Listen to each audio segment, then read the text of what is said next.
Let me begin by introducing myself. My name is Karyn Morrissey and I'm in the Department of Geography here in the University of Liverpool. Even though I'm in geography, I'm an economist by trade, and I think that influences how I bring my quantitative skills and how I use them and analyse them. But before I go on to speak about sort of this idea of big data and real data, etc., I'd like to first thank Michael for the lovely introduction and organising this as well. Particularly, I would like to thank him for organising an event like this. As we go in as lecturers to semester 2, we're generally lecturing and speaking to first, second, and if you're lucky, third years. And the amount of disinterest in what we have to say that they show on a daily basis is quite phenomenal.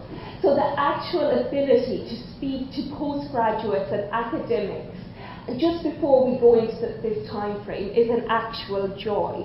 So thank you for that, Michael, and everybody, thank you for taking the time to listen to what we have to say with, I'm sure, a little bit more interest than our normal audience. So I'm going to speak about individual level analysis and the new administrative data.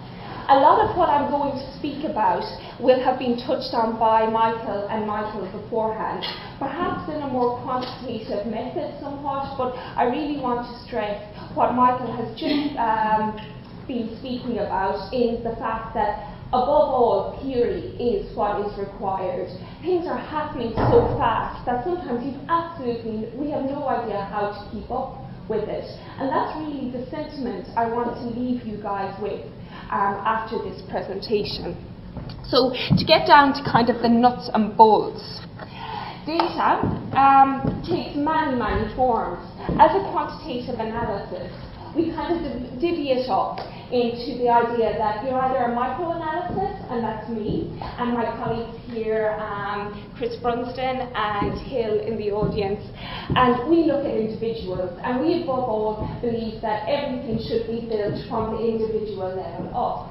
We also have macro-level data, and while this is self-serving to a degree, particularly for economic flows, and I have gone to the dark side, as you'll see, and worked sort of around macro-level data.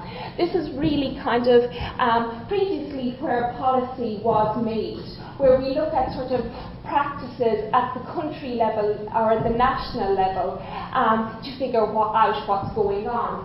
But really, as a geographer, I guess, or a spatial economist, that's not really good enough, because certainly in this time of recession, or as we go out of it, in London, GDP is probably still about 3%, and that's great, and that's driving our national level figures. But let's be honest, in Sheffield, in Liverpool, in Durham, etc., GDP is probably about -0.4.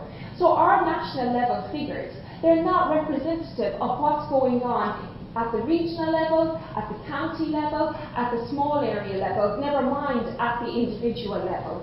So this is why I stress, and I think those of us that are micro-level analysts firmly believe that it's the individual processes, the bottom-up approach that one must take.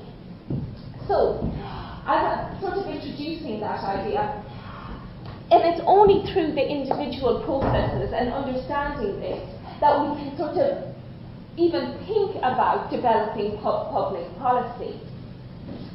So, and modelling these events, we can, if we're looking at the micro level, we can incorporate a whole host of demographic, economic, social and environmental factors, particularly if you're a sociologist or if you're interested in, actually at this stage, a whole host of economic or health and well-being relationship policy issues. You can extrapolate these out into things like social capital, these things that were the idea of how much it is worth to know your neighbour well, how that can be quantified.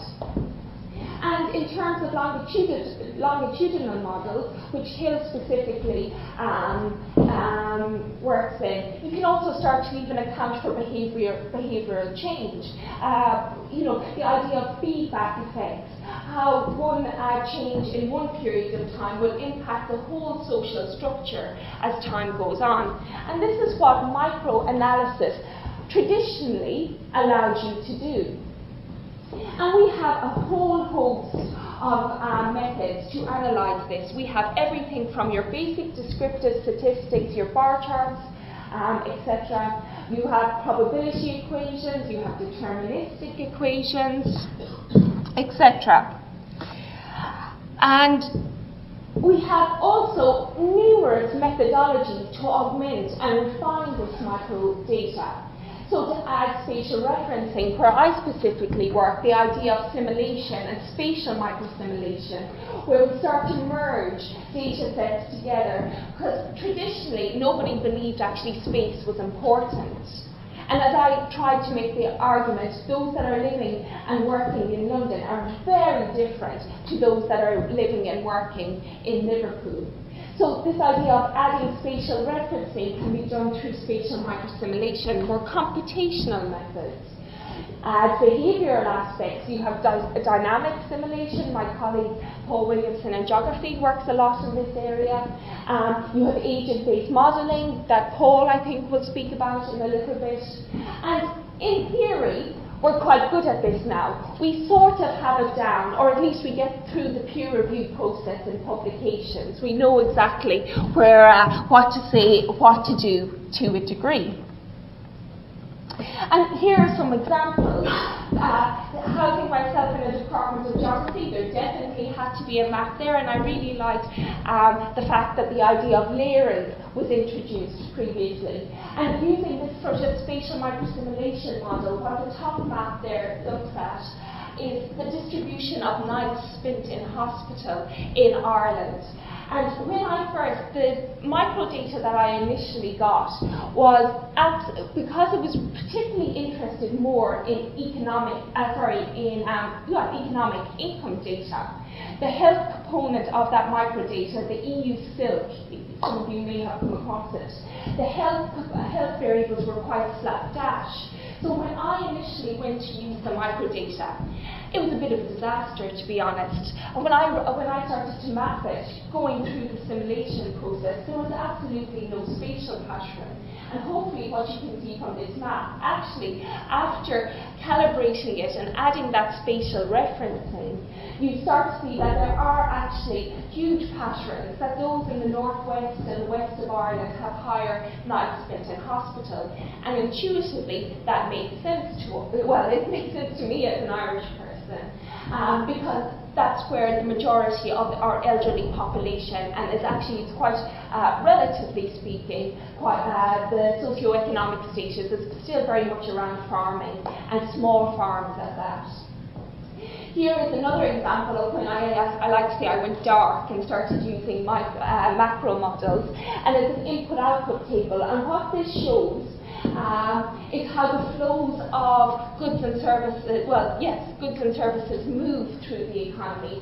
What sectors are driving and feeding back and forth between the economic sectors. And what we found here is that mining and quarrying for some reason, had a huge impact on the marine sector in Ireland. So we're able to track in quite compact models exactly where the flows of goods and services are, what are really important sectors to us.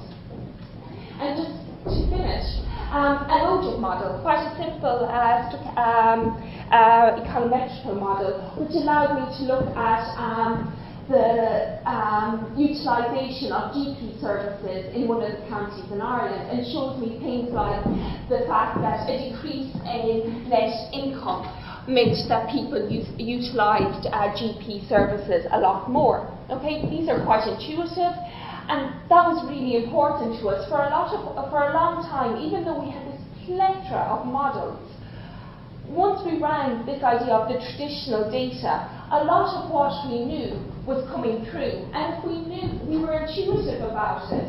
Like, we weren't data mining, but of course, those that are less well off are going to be more ill. There was a certain amount of intuitiveness. I ran my simulation model, it was a bit of a disaster. And I knew straight away I had to go back and check and figure out what was going on, that there should be more of a spatial pattern. And understanding, it wasn't about understanding our models that allowed us to do that. It was about understanding our data sources, okay? And that was what was really beneficial about the data we have been working with to date. Now, as Michael said, there's a whole host of names that you can apply to this live data. I'm going to sort of maybe interchange between big data and live data. I'm not exactly sure if I'm totally au fait with live data yet, and I'll speak about that in a little bit. Now, big data is fueled by continuing technological advances, and these generate enormous amount of real-time data. And this is particularly true in cities, where we're having this concept of smart cities. Again, I come from rural Ireland, and as a person as a rural person, you always have this idea that there's a bias towards the city. And even in terms of big data, this is true. Down to metering of your water, the implementation of smart transport, a lot more data and this idea of big data comes from cities. We're kind of, to a degree, left alone. The rural residents to date have been left alone. There aren't as many, except for your broadband maybe and your mobile phone usage, there's not much data being gathered from rural areas. And this has the potential to provide entirely new information on the functioning of society, which is really, really exciting. And particularly because we can now do it at various scales and across time. When we were super excited, I was super excited when in Ireland the census now has a small, we don't have postcodes in Ireland because your postman knows everybody here, so we barely have house numbers. So Kira can actually attest to this. And so I was really super excited when we went from the ward level, and the census that we just ran in 2011 had a smaller area of data, something like your postcodes. But now that's actually kind of defunct in itself, because we can start to scrape away individual point level data from mobile phone users. So even the idea of scale and how people align themselves in various places, and particularly across time, which I'm sure Hill is very excited about, is very, very exciting. But understanding such data, and this is kind of the premise I sort of see that everybody's going to take, it's going to be a major challenge. So data is doubling every 2 years, and last year, in 2011, well actually now about 18 months ago, 1.8 gigabytes, as that was broken down for us earlier, was collected. And Catacomb 2011 suggests, just to make it a little bit more conceptual, because really even a gigabyte is really hard to imagine, suggests that it is equivalent to the storage in 57.5 billion 32 gigabyte iPads. But whatever the analogy is, and there's no real way of breaking that down, because I don't even have an iPad, I just got a Kindle on the back of my mum and dad. In their late 50s, rural farmers in Ireland told me that I had to move on with the times and get a Kindle rather than relying on books. Whatever that number is, it's just too big to comprehend. And that's for the public, never mind actually the academics that are trying to get to grasp with it. So the volume of data released each day actually now exceeds anything that could be collected in the typical academic lifetime of even a generation ago. And because of this, most of this information is lost. Chris was telling us that we were speaking about a colleague that has a really messy office. Let's just go with messy office. And Chris was saying that even 20 years ago, most quantitative analysis, their offices were quite like that. Because the way that data was given to you, if you were lucky enough to get some, was literally on floppy disks or on CDs, and you ended up, even after 2 or 3 years, with huge boxes of data. And now all of this can actually just be held on tiny little USB keys. So, and interestingly, private companies now collect, for the first time, more personal information than SIFT trails government. And we also, Chris is very interested in, we also have things like volunteer data. And this is typically collected by individuals with no formal training. Some of you might be interested in bird watching or have parents or friends. And there's tons of websites out there that now conservation agencies work and use that allow you to say when you've sighted the first robin or the first wren. Okay? So, and a lot of this data can potentially be used in terms of for academic analysis. And as I just said, it is starting, and I'll speak about that in a little bit, it is started to be incorporated into formal scientific analysis.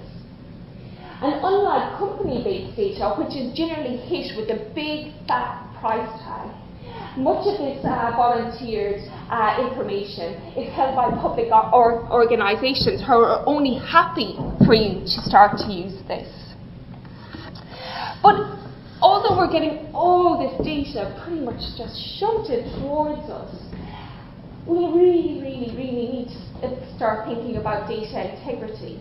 Okay?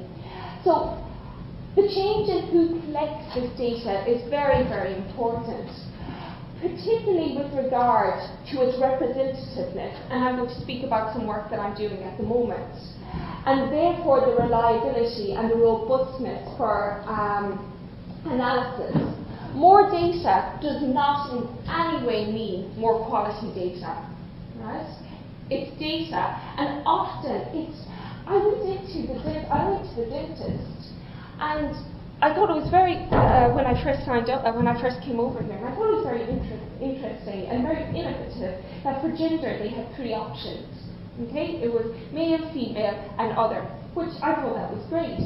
But then, to sign up to the dentist was a 3-sheet A4 back to front, so 6 sheets of personal information on how I rated my depression, how I rated my anxiety. If I went to the GP, yeah, I imagine that would be important. But the dentist, was it about if he really hurt me, was I going to smack him or something like that? But we're now just collecting data for the sake of it. And those that are collecting it often don't even need that data. So, statistical integrity, or how we would, the idea of using this data for statistics is often not a priority. Not even a priority, it's not even thought of. Especially in comparison with national census agencies or those companies that have their bread and butter is to actually go and collect data. Most of this data collection differs wholly from what is prescribed as a scientific experimental design. Okay, we do when you get an academic questionnaire, it isn't just slapped out at you half-dashed. It's generally based on the distribution of the age and the gender, often the socioeconomic. If you're a geographer like we are, it's spatially disaggregated. So a lot of time goes into even survey and sample design. And this has to be really taken into consideration when analysing data, calibrating models, or testing hypotheses. Okay. I wouldn't have liked to get my nights spent in hospital data that I used to calibrate my simulation model from my local dentist. That's not their bread and butter. But I wouldn't like to get my consultant dermatologist to give me data on how many people they have given teeth filling. So those who collects the data, how much they know about the parameters that are important in that data is a major consideration. And this is all a huge issue, and one that actually kind of, since being an academic nerd, kind of panics me when given that the ONS is planning to cease the census. The 2011 census for the UK may have been the last census, because the ONS as hardship as it is maybe to fill out the census form or update those quarterly or annual reviews. They're very, very good at what they do. The census data is our actual golden standard. It's often what we calibrate our models to. It's the place that we take our distributional data from, which I referred to previously, how we set up our sample distribution, etc. Now, and it does kind of sort of strike fear for us quantitative analysts in how are we going to get our data? How are we going to validate, if nothing else, the results that we're actually producing? Because if we of course can slap out any sort of models, any sort of results, but if you're trying to go to a policymaker and say, listen, you really, really need to put a GP in another GP service in Anfield, if the data you're getting is actually from a dentist, you know, it's not really joined up. So, data collected by infrastructure-based agencies or companies, like transport, telecommunications, energy, they tend to be quite good data. They have smart metering, they're still either public sector, and they can put the money and the time into developing that. And generally it's based on metering. Except, of course, if water metering is always a problem because most of the pipes in the British Isles, the UK and Ireland are leaky. So, you know, everything has to be taken with a pinch of salt. However, population data sets, health records, social welfare, etc., they're very much prone to error. And importantly, and very important, they're deemed hugely confidential. Getting our little nitty-gritty hands on them is often very, very difficult. So, whilst those sort of smart metering infrastructure data sets, they are very, very good, the kind of health data and the more social aspects that would be what I'm interested in, they're not as high standard as, you know, those people that were set up, their job task is to actually conduct surveys. It's often a very harassed nurse or clinician that's jotting down your social profile, down your information, that are frantically trying to figure out and diagnose you at the same time. So, big data, big usage. Also, with regards to the quantitative revolution that in geography took place kind of in the 70s, but even in the same in economics and sociology, it was the 70s plus this idea that theory is really, really important, but we also need empirical basis for that. We began to consider what we thought were gathered together large data sets. Like my simulation model that I developed for my PhD had the entire population of the Republic of Ireland. We had hit 4 million by then, and we're quite proud of that. But that took 6 and 7 weeks that took 3 months to run on a computer, just to gather together those 4 million, merge together different data sets to produce a coherent 4 million population data set. And even most simulation models still find it difficult to provide data sets for the population of the UK. We still don't have actually the computational power to go through the data we have already, the traditional old-style data. Never mind all this real-time data that we're bombarded with. And many of our methods are yet to be harnessed for the latest data sets due to the rapid and frequent data releases. Before, you used to wait with anticipation to get your next quarterly update. Now, we don't even wait for quarterly updates. We have data, we have daily updates, and how we process that and how we process and begin to analyse that data, it has a huge impact on that.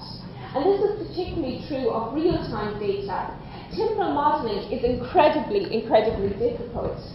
Time as a continuous, as in time has passed, traditionally isn't modelled like that. It's actually modelled in discrete blocks because it's so computationally intense to actually model the flow of time.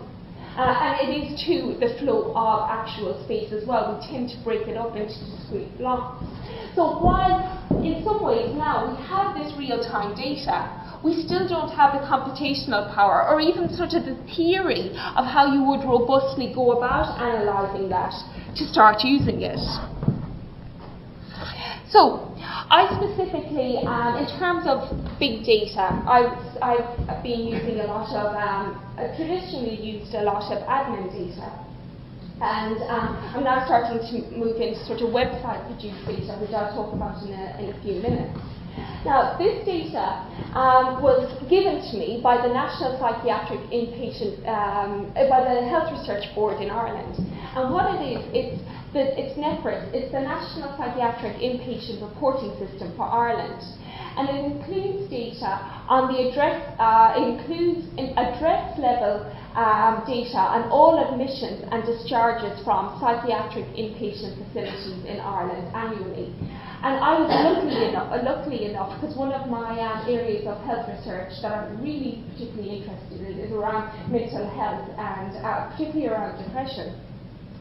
And so I was really fortunate to get this data set. But going back to what we were previously listening to on the idea of privacy and confidentiality, and as I touched upon the fact that a lot of the data just isn't accessible to us because we either have to buy it or it's confidential. I spent 1 year running through hoops, going through ethics and filling out confidentiality forms so that I could gain access to this data. And on the day the data arrived, I was very, very excited, opened it up, was looking through the various variables.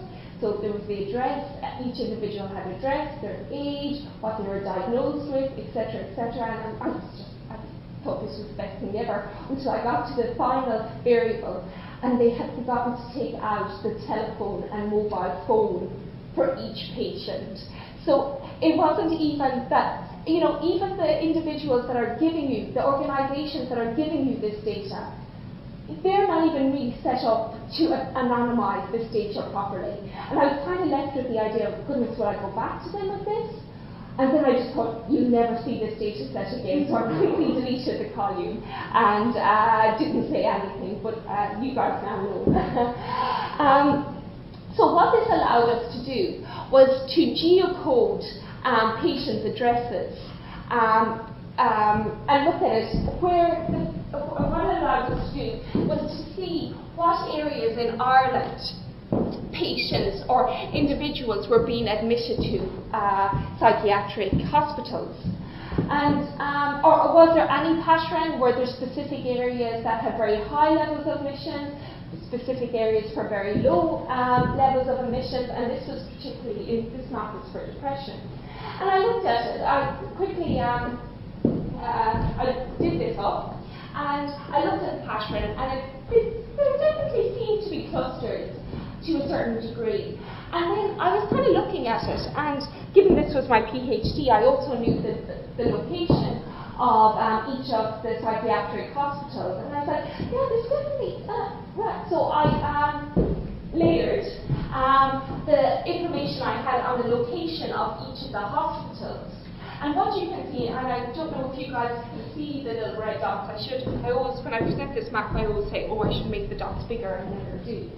But what you can see is where the actual clusters are, the largest number of individual admissions are actually quite clustered, particularly around Dublin and up towards the north and down here around Cork, around areas where the actual psychiatric hospitals are. So this would seem to indicate that perhaps living beside or living in close proximity to a psychiatric hospital may increase your propensity to be admitted. Not that living beside a psychiatric hospital causes depression, but it may be it may aid the decision-making process to go and seek help. However, my data wouldn't allow me to do that because I only had data on my admissions on people that were in there. That was a closed sample. I couldn't extrapolate my findings out, okay? And this became, and just to go back to the spatial pattern, where the huge amounts of yellows are, you can see that those areas, there really is very poor access to these hospitals. So,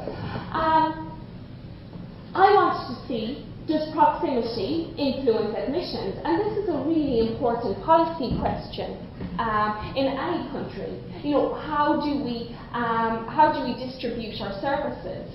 Does the service distribution, is it linked to how people access services? Because if that is, we may find that people are presenting later and later into disease that could be curable or at least manageable because the distances they have to travel are too far. So, and this is what I want to go into a little bit. So I had this new data, I had this administrative data that before, it's only in the last 4 or 5 years, maybe 10 years, that the idea of academics using and gaining access to administrative data has really set off. New data, new steps. If I wanted to examine the relationship further, I need to use data from 2 different micro-level data sets, okay? I needed to link my closed sample population of psychiatric admissions to the general population, okay? If I wanted to make an inference from that small sample to the general population in general, I had to make sure I wasn't just looking at admissions, okay? Because we would have a selection bias. Okay? So I needed to link all these people together with other people in the general population. So I had SMILE, which was the simulation model of the Irish economy that I developed for my PhD. When SMILE was going well and it was working, it was called SMILE. When SMILE wasn't doing what I didn't want, which was for the majority of my PhD, the acronym was changed to SLIME. Okay? So, but using SMILE, I had developed a spatial profile of individuals with depression and access scores to acute psychiatric hospitals. So I had the whole population in Ireland, and I had simulated and calibrated across space how many people suffered from depression using sort of stochastic equations. So I had a spatial profile of depression. From the admin data, from NEPRIS that I just introduced, I had a spatial profile of individuals admitted to the acute psychiatric hospital, of which in 2002 there was 5,000. Okay? So in my SMILE data set, I had 3,000 individuals that self-reported they had depression. And that's quite important as well, because it's self-reported. But I only needed 5,000 of them to actually be admitted. Not everybody, of course, with depression has to go. Of all the common mental diseases, depression is the one that's best cared for in the community. So I only needed to change the admissions profile of 5,000 individuals. And therefore I needed a linking methodology. And so I use, and I won't bore you with the details, I use something that's called propensity score modeling. And doing that, so I had this new kind of innovative data set around administrative data that I could not use to extrapolate my findings to the whole population. With my sort of old-style simulation model, I had to find a new innovative linking methodology to bring both of these together. And using that, I found that actually, indeed, closer proximity to an acute psychiatric hospital does increase an individual's propensity to be admitted. Now, there's a whole host of theory that goes into why that is there, or why this may happen. Okay? So, working with this new data, and working with my old data sources, I had to find something that was slightly different to bring this data together. And that is true. And that is now going to be our task. Chris and Lex Comer in 2012 using volunteer data, which I think this is a wonderful paper, using volunteer data on first blooms in the US, found that climate change effects on flowering or linked the flowering of, which flower was it again? Lilacs, I think. Lilacs, yes. Linked the impact of climate change on flowering of lilacs by using a random coefficient model. And what you actually, Chris, in the first instance, by just running our simple OLS regression that we may or may not all have come across at one point, what Chris actually found was that actually that the blooming date was going forward. So lilacs were actually, temperature wasn't increasing. That the temperature, it would seem to imply that temperature wasn't increasing, although it is increasing, and that lilacs were actually flowering later and later using this OLS.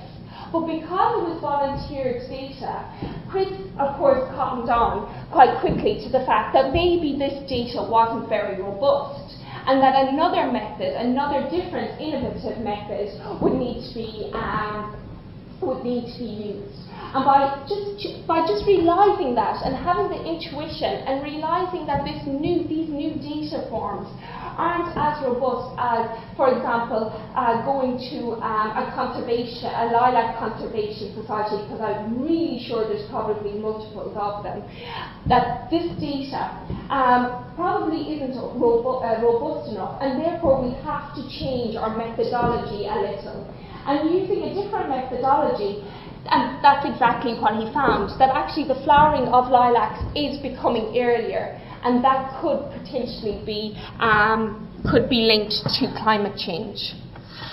And my final sort of example from what I'm doing with sort of new data, new methods, I've been very, very fortunate to start to work with some of the psychologists here, Peter Kinderman and his team. And their team on the BBC set up in conjunction with BBC, and the BBC has now set up, sort of copying on to the idea that data is good, have set up a UK data lab where they've set up a whole host of questions, surveys on their website, and they link them to radio shows. So this stress test that Peter Kinderman's team, Ellie Quanton, developed to subsequently develop a well-being scale was launched on the All in the Mind BBC4 programme. Okay, so even BBC have started to have sort of cottoned on that maybe indeed that it's even a public obligation of theirs to start to collect data on things that they know their listeners are interested in. So I've been really fortunate to start working with them, and the team there basically passed me this data set, and this data set contains 32,000 observations, so actually quite small, even for traditional large data sets, that's quite small.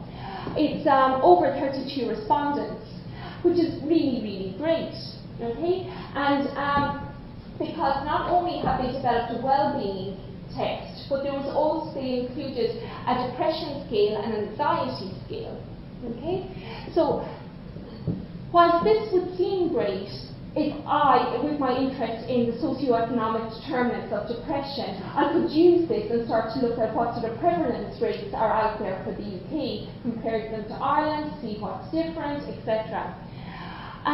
There's actually a potential survey bias, and you probably even, you can figure this out yourself, that those that listen to BBC4 may be very different to the actual general population, okay? And that's where the actual survey was launched. BBC4 listeners are generally white, they're generally older, the gender mix is it's the same, it's pretty much 50-50, but it's going into the higher income brackets as well. Now another thing, so you have that potential bias in itself, but another thing about it is that somebody that's listening to a program All in the Mind, that actually its main focus is around mental health issues may have a propensity towards mental health. That's why they're actually listening to it. So while this data set sounds great in the first instance, it's actually kind of a minefield. There was no real sample selection undertaken. It was just anybody that listened to the show could listen to it. And that brought potentially a certain amount of bias, or at least it was a non-random sample. So one cannot use OLS or binary models, and what I've been struggling over the last few weeks is to use a different methodology, sample selection models, to overcome this bias. So what I've done, and hopefully what these three sort of case studies or examples will show you, is that as researchers, whilst all this new data, regardless of what medium it's coming in from, that we really, really need to think about how we use it. We certainly can't use it like we once used data. And we really need to follow the theory. We really need to follow our intuition that, you know, a different result may not be that things have changed dramatically, but it actually aren't changing in Chris's case. But it may be just that our models are no longer working, and we need to start thinking about different quantitative ways of approaching this. So, in conclusion, in bite-sized, and I really mean this, bite-sized pieces, this new data, be it real-time, volunteered, administrative, company-based, can be highly useful. But we really need new methods and even a new mind frame. Okay, we can no longer think that the data we're working with is a golden standard. It's probably not. We need to be aware of its limitations. Definite potential to link this new and big data to older quantitative methods. It's just we need to perhaps get our asses in gear and come up with new methods to help inform policy. Particularly as we as researchers become aware of its capacity. And I don't know why the "and" is there, but I obviously wanted to say something else and forgot it. So I do want to leave you with one final word. And I'm sure this is kind of, and it's been touched upon previously and probably will be touched upon more in the afternoon. We really need to question, do we need all this data? Did I need to spend 20 minutes filling out those 6 sheets in my digest about my mental health? An answer to this, as I said, may be made by turning to our more qualitative colleagues and the data and the theory that they're developing. And I'll leave it at that. Thank you for your time.